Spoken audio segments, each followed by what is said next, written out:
semua begitu Selamat ya, sore, Mbak. bursa di keseluruhan atau di global begitu Indonesia dan juga global menanti rilis FOMC meeting the Federal Reserve. Ini kondisi ini membuat kegalauan ya karena masih uncertainty, jadi IHSG-nya cukup tertekan, nanti menguat sedikit kemudian kembali tertekan ya. Apa sekarang yang mungkin dikhawatirkan oleh investor? Besarannya ataukah arah dari The Fed? Karena kan rata-rata semua sudah price in lah bahwa memang The Fed akan menaikkan suku bunga, tapi memang besarannya kan masih kita tunggu nih nominalnya. Seperti apa nih, Mas Robertus? Ya, memang inflasi Amerika Serikat kemarin yang diumumkan besarannya 8,6% ini menjadi ibaratnya merubah ekspektasi pasar.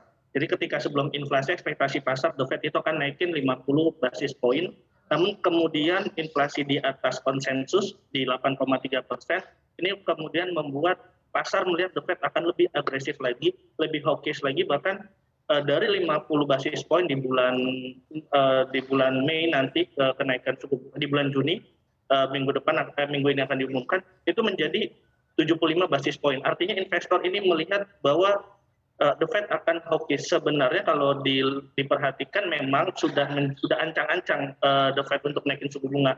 Tapi kemudian laju yang lebih agresif ini yang diantisipasi lagi oleh pasar. Karena memang ketika The Fed lebih hawkish, kita lihat indikator lainnya seperti bond yield 10 tahun dan dolar ini kemudian merespon dengan lonjakan yang akhirnya membuat pasar saham tertekan. Karena memang investor kemudian akan lebih memilih aset-aset non risiko, aset-aset yang minim risiko seperti obligasi dibandingkan dengan pasar saham yang merupakan aset beresiko. Oke, ini kan besarannya 75 basis point ya. Apakah memang dari sisi urgency sudah cukup urgentkah The Fed untuk mengeluarkan atau langsung menaikkan 75 BPS pada rilis nanti? Ataukah justru malah dilihat dulu secara bertahap, Mas Robertus?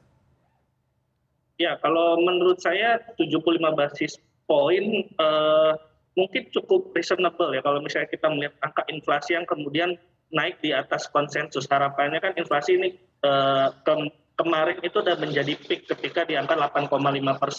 Kemudian sempat turun ke 8,3%, ternyata melonjak lagi. Yang ini menjadi poin tertinggi di 41 tahun. Menurut saya ketika misalnya The Fed naikin menjadi 75 basis poin ya itu memang langkah yang agresif, tapi memang kalau melihat inflasi itu menjadi cukup masuk akal sebenarnya. Tapi di sisi lain kita juga melihat ada kekhawatiran bahwa ini akan menjadi terlalu cepat untuk kenaikan suku bunga yang 75 basis poin karena ekonomi yang mulai tidak stabil karena harga-harga melambung. Tidak cuma energi sebenarnya. Betul. Cost living di Amerika ini yang melambung, kemudian ketika misalnya suku bunga The Fed naik, takutnya biaya untuk akselerasi ekonomi itu menjadi mahal karena bunga pinjaman juga akan menjadi mahal, dan ini yang sebenarnya dikhawatirkan akhirnya kenaikan suku bunga ini yang malah membuat perekonomian Amerika Serikat itu melambat. Ya, reasonable untuk mencoba compete inflasi, tetapi tidak terlalu reasonable kalau melihat sebenarnya faktor recovery ekonomi secara keseluruhan ya dari Amerika Serikat sebenarnya. Makanya terlalu cukup besar 75 BPS ini. Sekarang arah dari investor ini akan seperti apa? Jika nanti dirilis kemudian memang sesuai dengan konsensus, kan berarti investor mungkin sudah mulai tersebar nih yang di market, yang di bond yield, yang di istilahnya di beberapa investasi begitu ya, yang global maupun domestik. Anda melihatnya seperti apa, Mas Robertus?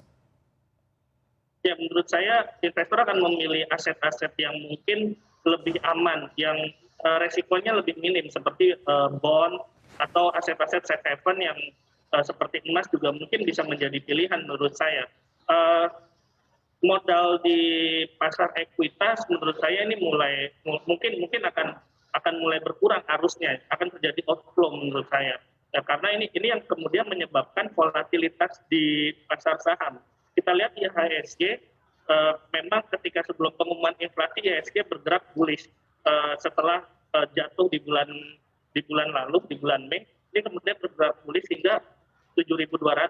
Namun kemudian ketika inflasi ini diumumkan, pasar melihat The Fed akan lebih agresif, IHSG kemudian turun lagi bahkan di bawah level 7.000 kemarin. Ini artinya kondisi pasar ini masih penuh dengan ketidakpastian. Investor-investor mungkin melihat resikonya terlalu besar kalau misalnya di pasar, walaupun memang kalau kita lihat secara fundamental, secara ekonomi makro Indonesia masih cukup bagus karena ditopang dengan harga energi yang tinggi, dan juga rilis Bank Dunia pun melihat Indonesia masih bisa mampu tumbuh 5% dibanding pertumbuhan dunia yang di kisaran 2,9 sampai 3%.